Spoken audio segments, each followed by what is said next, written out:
din sa pagbaback out ni Binibining Pilipinas World Janina San Miguel sa Miss World Pageant. Pero dapat na lang daw siyang unawain at suportahan ang pumalit sa kanya. Ang chikahatid ni Lars Santiago.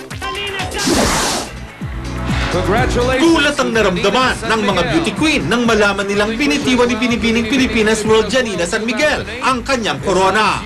Nagpahayag ng panghihinayang sina Miss International Precious Lara Kigaman, dating Binibining Pilipinas Universe Karen Agustin, at dating Binibining Pilipinas World Daisy Reyes.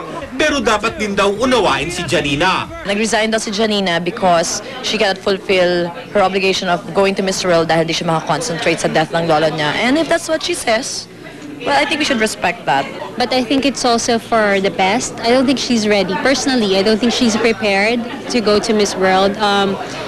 So I think it's a good decision. There's a time for everything. There's a reason for everything. So, kung ang tiwala sa kanya na Binibining Pilipinas ay nandun na lang, yung confidence sa kanya, pero siya mismo, kung hindi siya confident sa sarili niya, at least mas maganda na yung mas honest siya na hindi niya ituloy kung hindi pa siya ready. At ngayong ibinigay na kay Daniel Castaño ang titulo bilang bagong Binibining Pilipinas World, naniniwala ang mga beauty queen na karapat-dapat din si Daniel sa corona. Nagbigay pa sila ng payo sa bagong title holder.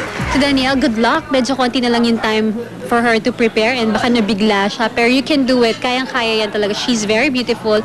She's smart also. Just do your best, you know. You can do it. We trust you. We believe in you. Maraming maganda dyan, maraming matatalino. Kaya nga, naging representative ng iba-ibang bansa yung mga kasali ngayon sa Miss World. But always remember na kay God pa rin yung desisyon kung talagang ikaw yung kokoronahan.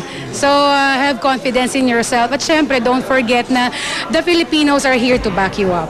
Lars Santiago, updated sa Showbiz Happening.